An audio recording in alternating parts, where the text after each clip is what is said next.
March 9th, 2020, and this video is called Mutant Clivia flower. Now, the days are getting longer in the greenhouse and the plants are starting to bloom. This is a Clivia, it's called. Normally, it's going to have 6 petals, right? And then there should be 6 stamen, which are pistils. That's what has the pollen on it. So on this, I found a couple mutations where the mutation is that the stamen is connected to the petals. So let's do a couple close-ups here. I'll show you what I'm talking about.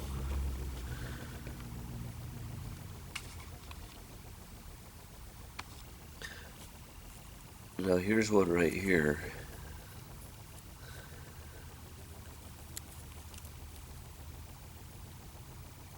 See that little piece right in there? That one is not as prolific, but what you can see on this one also is look at the size of this petal. Look how tiny that petal is compared to the rest of them. But the one that is interesting is this one, because this has got 1, 2, 3, 4, 5, 6, 7, 8 petals. They're supposed to have 6 of them, but look at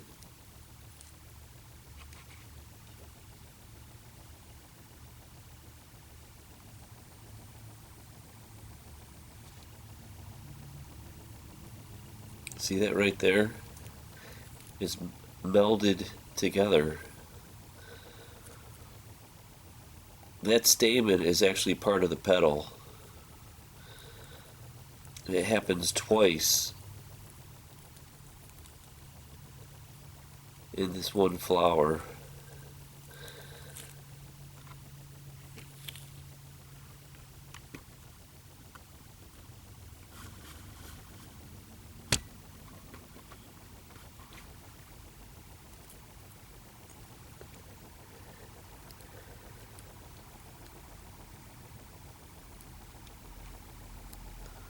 Actually, you can see it's got a little pollen in there.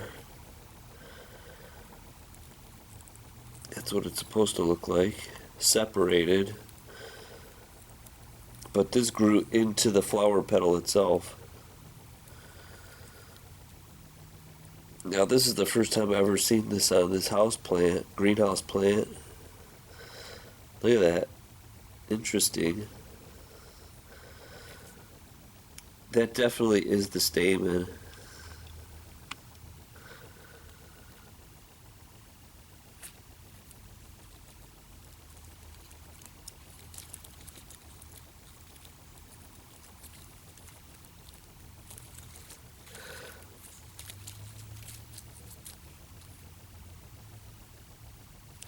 So we're starting the year off already.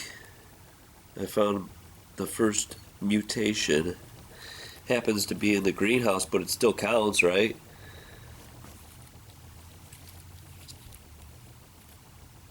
Swing around and do a close-up of this.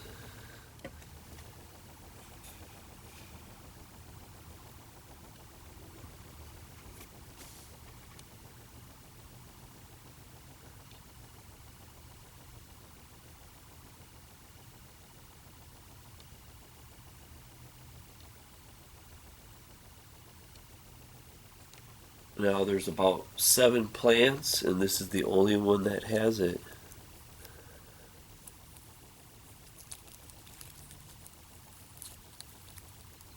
That's where the stamen is supposed to be, right there. It's obvious.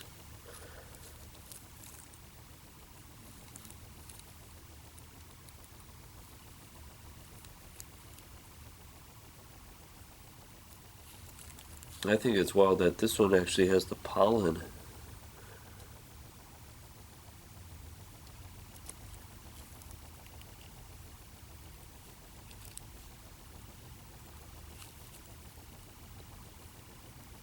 Yep, right there. So you got pollen on a flower petal, and that's not supposed to happen, but only in the mutant garden. Now that's genetic blasphemy. That's crashing chromosomes, misguided mitosis.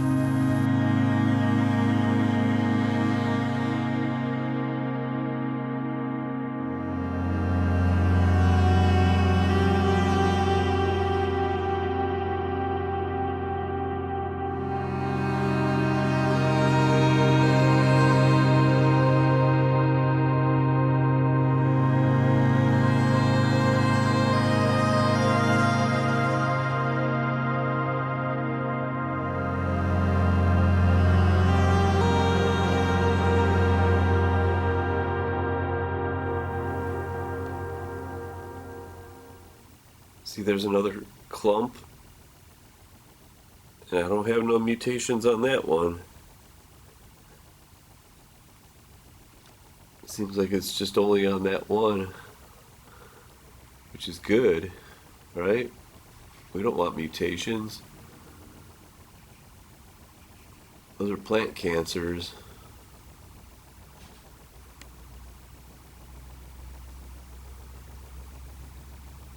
Alright, so I counted them. There's 6 stamens and 8 petals.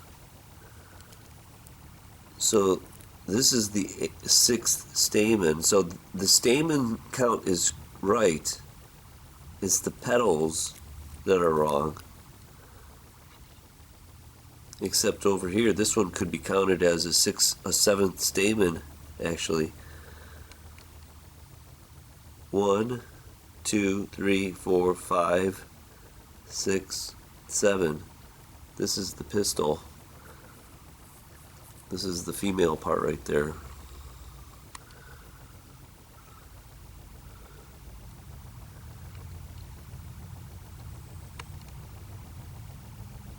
Let me see. That's normal. There's 3 of them there. Yep, that's normal. So the female part is normal. It's the male part that's mutated. I just find that fascinating that they're melded together. That right there. And it goes right down where it belongs. Now, an interesting way to look at it is I always love the patterns in nature. Now, if you look to see where the stamens are coming out, normally they're in the middle of this. These are called nectar guidelines for the bees to come into where the nectar's at. But if you notice, the stamen comes out of the middle of this yellow pattern right here. Now, if you look at where the stamen is attached to the petal, it's in the middle of that pattern right there. See, it's like, it's half. So actually these 2 petals, the 2 extra petals, this was supposed to be 1 petal. And this stamen follows the pattern of the other stamen. Now, look at this one. Same thing with this one. So these extra petals, these 2 petals are supposed to be 1 petal. You can see the pattern. So this is definitely not normal. That's why it's a mutation. Just think of the genetic code. It's just like a program, a computer program. No matter what the code is, it follows instruction. That's why everything is identical. And that's why this is not identical to the other petals and the other stamens, is because the code is corrupt. it's making a syntax error. So some mutations are more than others, but this is definitely a mutation here. It's this one right here that's got the male reproductive organ is part of the petal. So I just wanted to show that pattern is a good way to find out whether something is right or if it's wrong. And this definitely is wrong here.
Now that's genetic blasphemy.